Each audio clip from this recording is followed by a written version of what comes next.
하이킹하던 한인 녀석 일가족이 숨진 채 발견됐습니다. 사망 원인은 아직도 밝혀지지 않았습니다. 경찰은 일단은 유해 물질에 의한 중독사로 추정하고 있습니다. 어제 별세한 고 홍명기 회장의 분향소가 대한인 국민회관에 마련됐습니다. 장례 일정도 확정됐습니다. 급여보호 프로그램 신청자의 15% 정도가 사기인 것으로 추정됐습니다. 사기 신청자의 절반 정도는 핀테크 기업이라는 분석도 나왔습니다. 북가주 지역의 딕시 산불에 이어 또다시 대형 산불이 발생했습니다. 주택가를 위협하면서 정전 사태까지 빚어졌습니다. LA 카운티 지역의 코로나 누적 사망자 수가 2만 5천 명을 넘어서기 시작했습니다. 돌파 감염에 의한 입원 환자도 증가하는 추세입니다. 연방정부가 지원하는 급여보호 프로그램의 약 15% 정도가 사기 신청이라고 합니다. 관련 소식은 잠시 뒤에 전해드리겠습니다. 네, 오늘은 안타까운 소식부터 전하겠습니다. 북가지 지역의 하이킹 코스에서 숨진 채 발견된 한인 일가족의 사인이 여전히 의문투성입니다. 경찰은 외상이 전혀 없는 점을 미뤄 일단은 유해물질 중독을 의심하고 있습니다. 하지만 야외에서 유해물질이 사인이 될 가능성은 매우 낮다는 게 전문가들의 설명입니다. 산행에 나섰다가 숨진 한인 일가족의 사망 원인에 대한 의문이 커지고 있습니다. 경찰은 독성 녹조 때문일 가능성을 새로 제기했습니다. 가주 수도자원국은 오늘 근처 강에 대한 수질 검사를 실시했습니다. 일가족이 숨진 채 발견된 곳으로 머세드강 본류에서 2.6마일 정도 떨어진 곳입니다. 녹조에서 생성되는 사이아노라는 박테리아에 노출됐을 가능성을 보고 있는 겁니다. 하지만 수도국은 그 가능성도 매우 낮다고 설명했습니다. 독성 녹조가 있는 물을 많이 마실 경우 동물이 숨진 경우는 있는데 사람이 독성 녹조로 숨진 사례는 전무하기 때문입니다. 수질검사국은 최대한 빨리 검사 결과를 분석할 방침이라며 그때까진 주민들은 통행을 피할 것을 권고했습니다. 경찰은 애초 제기했던 유해물질로 인한 사망 가능성은 없다고 결론지었습니다. 정 씨 가족에 대한 검시 결과는 아직 발표되지 않았습니다. 부인 엘렌 정 씨와 남편 존 게리 씨, 그리고 1살 배기 딸 미주와 강아지의 시신은 지난 17일 시에라 국유림 하이킹 트레일에서 발견됐습니다. 발견되기 이틀 전인 15일 산행을 떠난 뒤 연락이 두절되자 월요일 집을 방문한 부모가 실종 신고를 한 겁니다. 남편 게리 씨는 영국 출신 소프트웨어 엔지니어였고 부인은 오렌지 카운티에서 요가 강사로 일했던 것으로 전해졌습니다. 자녀를 조용한 환경에서 키우고 싶어 이사간 지 1년여 만에 일가족이 의문사를 당한 채 발견돼 안타까움을 더하고 있습니다. 지붕을 뚫고 업소에 침입하는 수법이 다시 기승을 부리고 있습니다. 용의자들은 대부분이 노숙자들이라고 합니다. 전영훈 기자가 취재했습니다. 모든 영업이 끝난 새벽 시간 한인타운의 한 유명 구이집입니다. 설치된 야외 영업용 대형 텐트 위로 누군가가 떨어집니다. 추락과 함께 텐트 한 부분은 완전히 폭삭 가라앉았습니다. 저희는 처음에 단순하게 텐트가 무너진 줄 알고 나중에 비디오 카메라를 돌려보니까 누군가가 침입해서 옥상에서 이제 점프를 해갖고 도망가다가 텐트 위로 떨어져갖고 무너진 거더라고요. 업주의 신고를 받고 경찰이 곧 출동했지만 용의자는 결국 달아났습니다. 피해를 입은 업소는 팬데믹 기간 무려 2번이나 절도 피해를 입었습니다. 저희가 작년 팬데믹 동안에 그 절도를 맞았을 때 열쇠 해주시러 온 락스미스 분이 다운타운 같은 경우에 그 도둑들이 지붕을 뚫고 들어와서 침입하는 경우가 있었다고 얘기를 들었어요. 경찰은 사건의 용의자가 마약을 하기 위해 지붕 위에 올라간 노숙자로 추정하고 있습니다. 하지만 지붕을 뚫고 업소 등에 침입하는 경우도 발생하고 있다는 설명입니다. Yeah, a lot of times people will go on top of roofs to smoke narcotics, drink, and also to do other kind of illegal activity. And also the suspects know that in Koreatown, they do a lot of business in cash, and they happen to keep the cash inside the business. 경찰은 최근 팬데믹 혼란 상황을 틈탄 절도가 기승을 부리고 있다며 알람 등 보안 장치를 수시로 점검할 것을 당부했습니다. LA에서 SBS 전영웅입니다. 어제 별세한 고 홍명기 회장 분향소가 대한인 국민회관 등에 마련됐습니다. 장례식 일정도 확정됐습니다. 이사명 기자가 분향소를 취재했습니다. 저는 홍명기입니다. 분향소에 설치된 TV로 고 홍명기 회장의 영상을 보며 고인의 명복을 빕니다. 조문객들이 고 홍명기 회장의 분향소를 찾아 분향을 하고 고인을 애도하고 있습니다. 어제 별세한 고 홍명기 회장을 추모하기 위해 LA 한인타운 인근인 대한인국민회에 분향소가 설치됐습니다. 토요일까지도 우리가 행사를 같이 하고 이랬는데 정말 뜻하지 않은 이걸 당해하게 돼서 제가 정말 가슴이 많이 아픕니다. 고인의 넋을 기리기 위해 인랜드 한인회관에도 분향소가 마련됐습니다. 고인을 애도하는 한인들은 한인 사회를 대표할 수 있는 롤 모델이라고 설명했습니다. 굉장히 그 활동도 많이 하시고 도네이션도 많이 해주시고 해서 여러 가지 지금 굵직굵직한 그 사업들 이렇게 주축으로 해서 끌고 나가시던 분이 돌아가셨다고 그래서 아주 그냥 안타깝습니다. 기부의 삶을 실천해온 인물이라며 큰 별이 떨어졌다고 안타까워하기도 했습니다. 조국은 어떻게 사랑한다, 내 민족은 어떻게 사랑한다, 기업인이 되거나 지도자가 되면 어떻게 모범을 보여야 된다, 이런 거를 손수 보여주시고 이랬던. 추모객들은 진정 한국을 사랑하는 큰 어른이라고 표현했습니다. 차세대를 위해서 가르치는가, 얼만큼 이 공간이 대한의 국민의 그 공간이 우리 차세대한테 또 미래에 중요한가. 고 홍명기 회장의 장례식 장소는 레드랜드에 위치한 로마린다 SDA 교회에서 진행되고 장례일은 미정입니다. LA에서 SBS 이삼현입니다. 네, 코로나 사태에 심각한 타격을 받은 중소기업들을 연방정부가 지원하는 프로그램, 소위 PPP 프로그램입니다. 이 급여보호 프로그램 신청 건수 중에는 상당수가 사기인 것으로 추정됐습니다. 전문가들은 전체 신청 건수 1,180만 건 중에 약 15%에 해당하는 180만 건이 거짓이나 가짜 서류를 이용한 허위 신청인 것으로 판단했습니다. 특히 핀테크로 불리는 디지털 대출 회사들이 사기 신청의 절반 정도를 차지할 것으로 분석됐습니다. 네, 65만 에이커를 불태운 북가주 지역의 딕시 산불은 계속 확산되고 있습니다. 엘도라도 카운티 지역과 컨 카운티 지역에서도 대형 산불이 또다시 발생해 주택가를 위협하고 있습니다. 전영훈 기자가 산불 속보 전하겠습니다. 중가주 지역에서 또다시 대형 산불이 발생했습니다. 어제 저녁 6시쯤 컨 카운티 이사벨라 호수 부근에서 발생한 산불은 불과 6시간 만에 2천여 에이커를 전소시켰습니다. 이사벨라 호수는 LA에서 북쪽으로 겨우 150마일 떨어진 곳에 위치하고 있습니다. 오늘 오후까지 진화율이 제로 수준인 상황에서 3,200에이커를 불태우며 확산하고 있습니다.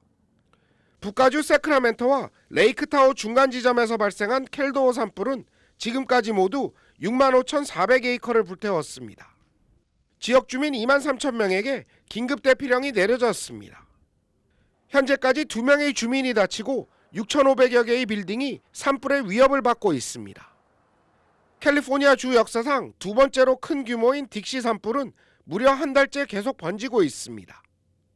지금까지 67만 8천여 에이커가 넘는 지역을 전소시켰는데 진화율은 아직도 35%에 그치고 있습니다. LA에서 SBS 전영웅입니다. 어제 4,000명이 넘었던 신규 코로나 확진자 수가 오늘은 다시 3,200명대로 감소했습니다. 하지만 누적 사망자 수는 2만 5천 명을 넘었습니다. 돌파 감염으로 인한 입원 환자 수도 증가했습니다. 이삼현 기자입니다. LA 카운티에서 코로나 누적 사망자가 2만 5천 명을 돌파했습니다. 오늘 코로나 사망자는 35명 발생했습니다. LA 카운티 보건국은 코로나가 지속적으로 확산하면서 지난 18개월 동안 코로나로 25,200명이 사망했다고 밝혔습니다. 더구나 돌파 감염으로 중환자실 입원 환자도 급증하고 있습니다. 중환자실에 입원한 환자는 414명으로 집계됐습니다. 코로나로 신규 확진자도 감소하지 않고 높은 수준을 유지하고 있습니다. 어제 4,000명이 넘었던 신규 코로나 확진자가 오늘은 3,239명으로 감소했습니다. 보건국은 LAUSD가 계약하면서 코로나 확진자 수는 지속적으로 증가할 것으로 전망했습니다. 전문가들은 돌파 감염 환자가 급증하고 있어 정기적으로 코로나 검사를 받아야 한다고 조언했습니다. SBS 이삼현입니다. 델타 변이 확산이 고용 시장에 미치는 영향이 제한적인 것으로 나타났습니다. 지난주 신규 실업수당 신청 건수는 지난해 3월 코로나 사태가 시작된 이후 최저치로 내려갔습니다. 전문가들의 예상치인 36만 4천 건을 밑돈 34만 8천 건을 기록했습니다. 경제 이코노미스트들은 델타 변이 확산으로 방역 수칙이 강화되고 있지만 고용 시장에는 직접적인 영향을 미치지 않고 있다고 해석했습니다. 네, 다음 소식 전하겠습니다. 아프간 붕괴에 따른 정치적인 위기에 바이든 행정부는 역풍 차단에 주력하고 있습니다. 한국과 일본, 대만을 구체적으로 거론하며 아프간과는 사정이 다르다는 점을 거듭 강조했습니다. 김수영 특파원이 워싱턴에서 보도하겠습니다. 아프간 사태 이후 처음으로 언론 인터뷰에 나선 바이든 미국 대통령은 직접 한국을 거론하며 동맹국들의 불안감 차단에 주력했습니다. 바이든 대통령은 타이완, 한국, 나토 동맹국들은 내전 상태가 아니라며 아프가니스탄과는 다르다고 강조했습니다. 그러면서 미국은 나토 동맹국이 공격당하면 맞대응한다는 신성한 나토 조약 5조를 맺었다며 일본, 한국, 타이완과도 마찬가지라고 말했습니다. 상호 방위 조약을 맺은 동맹국이라는 점을 강조한 겁니다. 앞으로 국제사회와 손잡고 탈레반에 대응할 뜻을 내비쳤습니다. The idea that we're able to deal with the rights of women around the world by military force is not rational. And the way to deal with that is international pressure on them to change their behavior. 국무부도 국무장관의 첫 순방지를 상기시키며 한국과 일본의 전략적 가치를 강조했습니다. In the Indo-Pacific and the commitment we have made to our system of alliances in that region, the first countries that Secretary Blinken visited were the Republic of Korea and Japan. 중국 견제로 대외 정책의 무게추를 옮기고 있는 미국인 만큼 주한미군의 전략적인 중요성은 더 커질 수밖에 없다는 분석이 나오고 있습니다. 워싱턴에서 SBS 김수영입니다. 탈레반들은 곳곳에서 벌어지고 있는 시위대에 총격을 가하기 시작했습니다. 사망자들이 잇따르고 있다고 합니다. 당초 약속과는 달리 서방 국가들의 협력한 사람을 색출하는 데 주력하고 있습니다. 조재행 기자입니다. 대형 아프간 국기를 든 시위대가 대로를 행진합니다. 독립기념일인 어제 아프간 곳곳에서 시민들이 탈레반에 맞서 국기를 들고 거리로 나선 겁니다.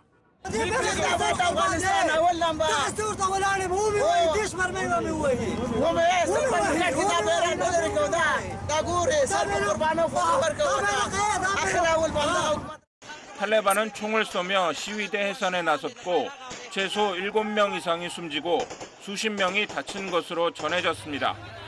탈레반은 또 보복은 없다던 약속과 달리 미국을 비롯한 서방 국가에 협력한 아프간인을 찾아내기 위해 색출 작업에 들어간 것으로 전해졌습니다. 뉴욕타임즈는 UN 보고서를 인용해 탈레반이 협력자 색출을 위해 집집마다 돌아다니며 자수를 종용하고 있고 자수하지 않으면 가족을 살해하거나 체포할 것이라고 협박하고 있다고 보도했습니다. 특히 아프간 정부군과 경찰, 정보기관 구성원들이 탈레반의 표적이 되고 있는 것으로 전해졌습니다. 이런 가운데서도 탈레반 대변인은 미국을 포함한 전 세계와 우호적 관계를 원한다고 밝히기도 했습니다. 아프간 사태에 대응하기 위한 국제사회의 움직임도 이어지고 있습니다. 주요 20개국 정상회의 의장국인 이탈리아가 특별회의 소집을 추진하기로 했고 유럽연합 차원에서도 200만 명에 이를 것으로 보이는 아프간 난민 수용을 위한 대책 마련에 들어갔습니다. SBS 조재행입니다.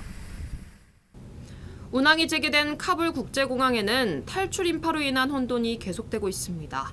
계속해서 김경희 기자입니다. 차량과 인파로 붐비는 거리 한가운데서 시민들이 아프간 국기를 펼쳐들고 기습 시위에 나섰습니다.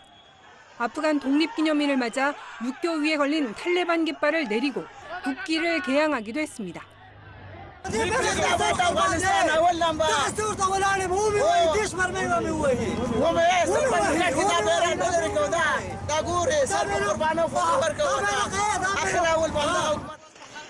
탈레반은 총을 쏘며 시위대 해산에 나섰는데 이 과정에서 최소 3명이 숨진 것으로 전해졌습니다. 탈레반의 공포 정치가 곧 다시 시작될 거란 두려움에 사람들은 카불 국제공항으로 몰리고 있습니다.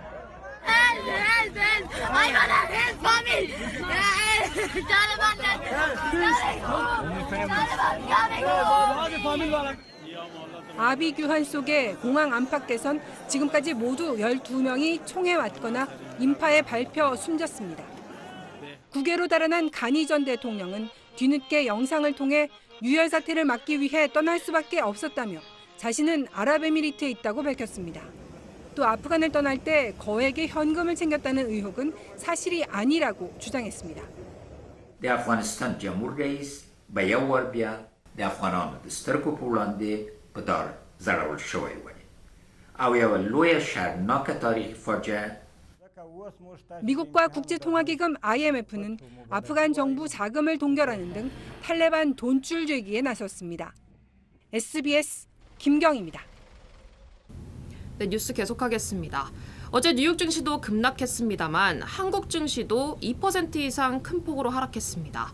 환율도 1,800원 가까이 치솟았습니다. 김정우 기자입니다.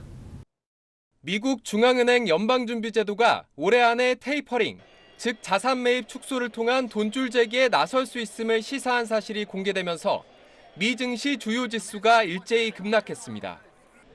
우리 증시 지수도 함께 뚝 떨어졌습니다. 코스피 지수는 3,097.83에 마감해 4개월여 만에 3,100선 아래로 떨어졌고 코스닥 지수 1000선도 무너졌습니다. 외국인이 8거래일 연속 투자금을 걷어들이면서 낙폭을 키웠습니다. 경기 둔화 우려와 테이퍼링 이슈가 결합된 효과라고 좀 판단을 하고 있거든요. 심리적인 지지선 역할을 했던 3,100선, 코스피 기준으로는 3,100선이 좀 무너졌고요. 투자 심리가 조금 더 좀 악화되지 않았나 싶기도 하고요.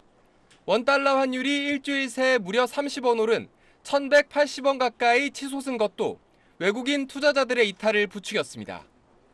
달러 가치가 오르면 그동안 원화로 투자했던 외국인들이 투자금을 달러로 회수하면서 손해를 보기 때문입니다. 빠르게 자금을 회수하려는 그런 니즈가 커지게 될 수밖에 없을 테고 환차손이 발생할 수 있는 부분을 사전에 차단하기 위해서 환율 상승 압력 요인으로 작용할 수밖에 없었다. 특히 개인 투자자 손실이 눈덩이처럼 불어나고 있습니다. 지난해 1월부터 최근까지 개인 투자자들의 절반 가까이는 코스피 지수가 3,100선을 웃돌았을 때 주식을 사모은 것으로 나타났기 때문입니다. 한국은행은 오는 26일 금융통화위원회에서 기준금리 인상 여부를 논의할 예정이어서 우리 금융시장에 또 다른 변수로 작용할 전망입니다. SBS 김정우입니다. 오늘 뉴욕 증시는 혼조세를 나타냈습니다. 다우지수는 0.19% 내려갔지만 나스닥 지수는 0.11% 올랐습니다. 증시에는 연준의 테이퍼링 논의에 따라 조정 장세가 연출될 수 있을 것이라는 분위기입니다. 2분기 실적 호조에도 상승폭은 제한적이었습니다. 델타 변이 확산은 여전히 시장에 영향을 미치고 있습니다. 폭탄이 있다고 주장하면서 국회의사당 부근에서 경찰과 대치하던 40대 남성이 결국 경찰에 체포됐습니다. 폭탄은 발견되지 않았습니다. 전국의 주요 한인사회 소식을 이원정 기자가 정리했습니다. 한미연합회에서 진행하는 한인 청소년 대상 온라인 모의 유엔 프로그램이 오는 22일 마감됩니다. 한미연합회는 8학년에서 12학년 학생들을 대상으로 연설과 글쓰기, 학생들이 직접 주관하는 모의 유엔대회에 참여할 수 있는 프로그램은 오는 9월부터 내년 5월까지 매주 온라인으로 진행된다고 밝혔습니다. 오렌지 카운티 공립학교 최초의 한국어 영어 몰입교육 프로그램을 시행 중인 애나임 토마스 제펄슨 초등학교가 학생들을 모집합니다. 샌드라 송 교장은 오렌지 카운티에 거주하는 킨더부터 2학년 학생들은 누구나 참가할 수 있으며 학년 내내 신규 등록을 받는다고 밝혔습니다.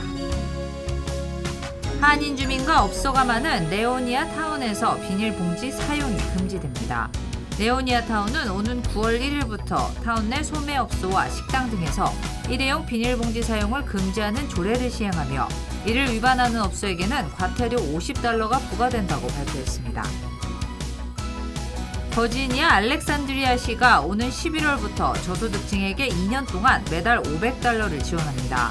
저스틴 윌슨 시장은 알렉산드리아시의 가구당 중간 소득 기준, 소득이 40%가량 되는 저소득층 150만 가구에게 매달 $500를 지원할 계획이라고 밝혔습니다. 귀네 카운티 최초로 한인 시의원이 탄생했습니다. 밀번시 1지역구에 한국계 윤미 햄튼시가 단독으로 입후보에 시의원 당선이 확정됐으며 최근 사임한 린지 보이트 시의원의 후임이 될 예정입니다. 윤미 햄튼 씨는 미군 아버지와 한국인 어머니 사이에서 태어났으며 미국에 입양된 입양아 출신입니다. 미얀마 군부에 저항하고 있는 민주진영 국민통합본부가 한국 특사를 임명했습니다. 오늘은 미얀마 쿠데타가 발발한 지 200일 되는 날입니다. 김혜영 기자가 단독으로 인터뷰했습니다. 쿠데타 발발 200일째, 군경에 의해 숨진 민간인은 1,006명, 구금된 사람은 5,730명에 이른다고 국제인권단체가 밝혔습니다. 군부에 저항하는 민주진영 국민통합정부는 우호국을 중심으로 특사 임명에 나선 걸로 확인됐습니다. 특사는 군부의 만행을 구체적으로 알리고 국제사회로부터 외교적 인정을 끌어내는 등 사실상 대사 역할을 합니다. 체코와 호주에 이어 세 번째로 한국 특사에 얀나이툰 씨가 임명됐습니다. 얀나이툰 특사는 1992년 한국에 온 이후 민주주의 민족동맹 국제조직위 회장 등을 맡으며 미얀마 민주주의에 헌신해온 인물입니다. 얀나이툰 특사는 SBS와의 단독 인터뷰에서 실제 사망자와 구금자 숫자는 인권단체 집계보다 훨씬 많다고 했습니다. 제와 디다리마 디송게레 투리의 신지아오 거카무조라 트롤리오 태긴바리 말마능의 에치니아 론티아 소와니 에치니마 신이데루 저런이 뼈지마리 세 아나신 군부가 최근 과도 정부를 수립하고 2023년 총선을 예고한 건 국제사회를 속이려는 꼼수라고 비판했고 무이소르강아 이미 이공 레레비메 무이소아베 진진 티타마인카라 위가 사비로 구체지 시대 세오수 강령의 사가리야 링야무리네 찐년의 사가리가ဖြစ်ပါတယ်. 우리 외교부엔 미얀마 군부의 돈줄이 될 수 있는 한국 기업 투자를 일시적으로 중단해달라고 협조를 요청했습니다. 야마자긴 챙기마 필자자손노마 물웨이간 ဖြစ်ပါတယ်. 마네 아르마တိုက်ပွဲမှာ 담아다니 나소마 안해야라베 ဖြစ်ပါတယ်. 외교부는 미얀마 사태 해결에 책임 있는 역할을 하겠다고 밝혔습니다. SBS 김혜영입니다. 일본 기업 미쓰부시 중공업이 한국에 가지고 있는 채권을 압류할 수 있다는 한국 법원의 결정이 내려졌습니다. 하지만 실제 배상까지는 많은 난관이 남아 있습니다. 손영한 기자입니다. 일제 강제징용 피해자들은 지난 2018년 대법원 판결을 통해 전범기업 미쓰비시로부터 손해배상을 받을 법적 근거를 확보했습니다. 하지만 환수할 미쓰비시의 국내 재산이 어디에 얼마나 있는지 알 수 없어 그간 피해 회복을 하지 못했습니다. 그러던 중 최근 미쓰비시 중공업이 국내 기업인 LS엠트론과 물품 거래를 해오고 있다는 사실이 알려졌고 피해자 가족들은 이달 초 법원에 미쓰비시가 LS엠트론에게 받아야 할 물품 대금을 압류해서 이 배상액을 충당하게 해달라고 신청했습니다. 이에 법원도 강제징용 피해 보상금과 지연 손해금 등 8억 5천만 원 상당액을 압류하고 추심할 수 있도록 결정했습니다. 피해자들이 실제 보상받을 길이 열린 셈이지만 아직은 넘어야 할 과정이 남아 있습니다. 당장 LS엠트론 측은 물품 거래를 미쓰비시 중공업이 아니라 미쓰비시 자회사와 한 것이라며 법원에 의견서를 낼 예정입니다. 물품 대금에 대한 압류가 잘못됐을 수 있다는 얘기인데 LS 측의 이런 주장이 사실인지 확인하는 과정이 진행될 것으로 보입니다. 그래서 지금 단계에서 이 채권 LS엠트론과 미쓰비시 중공업 사이에 물품 대금이 실제로 있었는지를 확인하는 절차가 법원 제3채무자 의견 진술서라는 방식을 통해서 이루어질 예정입니다. 미쓰비시의 채권을 압류하도록 한 우리 법원의 결정에 대해서 일본 정부는 실제 현금화가 이뤄지게 된다면 한일 관계가 심각한 상황을 맞이할 것이란 반응을 내놨습니다. SBS 손형환입니다. 이낙연 대선 경선 후보와 황교익 경기관광공사 사장 내정자와의 극한 대립이 봉합 국면으로 접어들었습니다. 국민의힘은 이준석 대표의 정리된다는 발언을 두고 벌어졌던 집안 싸움이 잦아드는 분위기입니다. 고정현 기자입니다. 민주당 이낙연 후보의 정치 생명을 끊는 데 집중하겠다며 확전을 선언했던 황교익 씨는 다소 누그러진 모습이었습니다. 이낙연 후보 측이 먼저 금도를 넘었다면서도 먼저 사과하면 자신도 사과하겠다고 SNS에 적었습니다. 이낙연 후보가 직접 반응을 보였습니다. 저희 캠프의 책임 있는 분이 친일 문제를 거론한 것은 지나쳤다고 생각합니다. 황 씨에게 사실상 사과의 뜻을 밝힌 거라는 해석이 나왔습니다. 여권 원로인 이해찬 전 대표도 최측근 인사를 통해 마음이 많이 상했으리라 생각한다며 황 씨에게 위로의 뜻을 전했습니다. 황 씨는 이낙연 후보에게 정치 생명 운운한 것은 지나쳤다고 생각한다고 화답하며 자신의 거취를 둘러싼 입장을 오늘 밝히겠다고 전했습니다. 황 씨에 대한 임명권을 가진 경기지사 이재명 경선 후보는 말을 아꼈습니다. 여론 살펴보겠다고 하셨는데 지금 생각은 좀 어떠신지만 여쭤봐도 될까요? 저거 곧 정리된다로 요약되는 이준석 대표와 원희룡 전 제주지사의 녹취록 진실 공방의 전장인 국민의힘도 사실상 휴전 상태에 돌입했습니다. 이 대표는 이틀째 침묵했고 원 전 지사도 수습에 나섰습니다. 오늘도 저는 별로 드릴 말씀은 없습니다. 더 이상 진실 공방은 하지 말자. 하지만 오는 26일 출범하는 선거관리위원장 인선을 비롯해 갈등의 뇌관은 아직 살아있다는 분석입니다. SBS 고정현입니다. 한국의 종부세 기준이 공시가 11억 원으로 올라갔습니다. 부과 대상자도 절반으로 줄어들 전망입니다. 한국의 부동산 소유한 한인분들의 부담도 줄어들게 됐습니다. 화강윤 기자입니다. 집값 고공행진에 공시가 9억 원 이상 1주택 종부세 대상자가 2년 만에 2배 이상 늘었습니다. 민주당은 고액 부동산 자산가에게 세금을 매긴다는 종부세 도입 취지를 살리겠다며 대상을 공시가 상위 2%로 좁히는 안을 추진해왔는데 여야가 2% 정률제 대신 공시가 11억 원 이상 주택에 부과하는 안에 합의했습니다. 과세 기준을 명확히 해야 한다는 조세 법률주의에 위배된다는 지적에 올해 기준으로 집값 상위 2%에 해당하는 공시가 11억 원을 기준으로 삼기로 한 겁니다. 이렇게 되면 올해 1가구 1주택 종부세 대상자는 18만 3천 명에서 9만 4천 명으로 절반 줄어듭니다. 시세로 환산하면 1주택자는 약 16억 원 정도까지 종부세를 내지 않아도 되는데 고가주택에 대한 수요를 부추길 수 있다는 우려가 나옵니다. 상대적으로 고가주택에 대해서 세부담이 적고 싸다고 보이는 수요들이 다시 움직일 수도 있어서. 반면 공시가격 현실화 등으로 보유세 부담이 늘어난 만큼 이번 개편이 시장에 미치는 영향은 제한적일 거란 의견도 있습니다. 다주택자에 대한 종부세 부담은 여전히 높고요. 공시가격이 많이 오르면서 고가주택 기준으로 재산세는 오히려 높아져서 이번 종부세법 개편안이 오는 25일 국회 본회의를 통과하면 당장 올해 연말부터 부과되는 종부세부터 적용됩니다. SBS 화강윤입니다. 민주당은 언론중재법 개정안을 결국 상임위원회에서 통과시켰습니다. 국민의힘은 현대판 분서갱유라고 주장했습니다. 이현영 기자입니다. 언론 제갈, 언론 탄압, 민주당은 철회하라! 철회하라! 철회하라! 국회 문화체육관광위 회의장 밖에선 야당 의원들의 피켓 시위가 벌어지고 안에선 여야 의원들 사이 고성 요가입니다. 부끄러운 줄 알아야 됩니다. 기사를 차단하는 것까지 규정해 넣었어요. 국민들 피해 구제에 대해서는 또 동의를 못 하신다는 말씀이신가요? 2시간 동안 밀고 당기기 이후 민주당과 열린민주당 소속 의원의 기립 표결로 법안은 상임위 문턱을 넘었습니다. 언론중재법 개정안은 언론사의 허위, 조작 보도에 최대 5배의 징벌적 손해배상을 청구할 수 있게 하고 정정보도와 함께 기사 열람 차단도 가능하게 한다는 게 골자입니다. 문제는 독소 조항이 수두룩하다는 게 전문가들의 분석인데 특히 논란이 많은 조항은 30조 2항 허위 조작 보도에 대한 특칙입니다.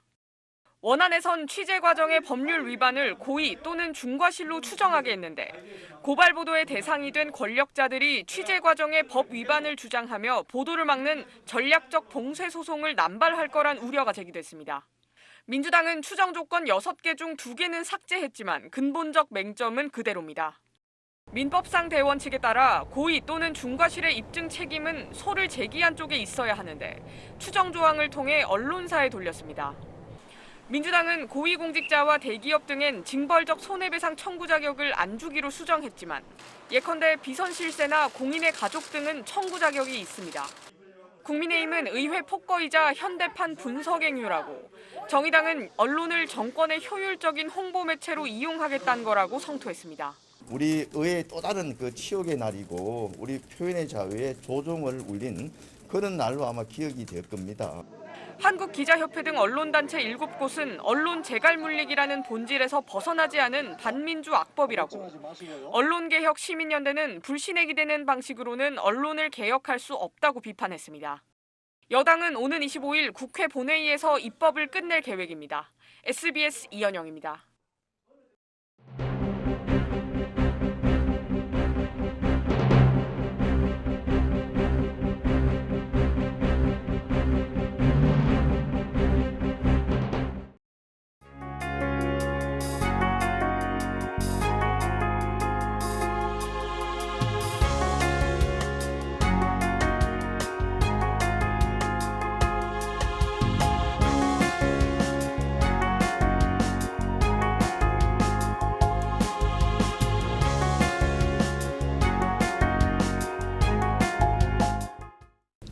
정말 황당하고 안타깝습니다. 특별한 외상도 없었고 주변 지인들도 문제없는 행복한 가정이었다고 입을 모았습니다. 한 살배기 딸을 위해 조용한 동네로 이사를 갔고 가족 산행도 자주 갔다고 합니다. 익숙한 곳에서 맞은 의문의 죽음, 경찰들도 미스테리한 죽음이라고 말합니다. 유해물질, 독성 녹조, 번개로 인한 사망, 다양한 시나리오를 놓고 수사를 벌이고 있습니다. 빠른 시일 내에 반드시 정확한 사인이 밝혀져야겠습니다. 전 내일 다시 뵙겠습니다. 이분 뉴스 마치겠습니다. 고맙습니다.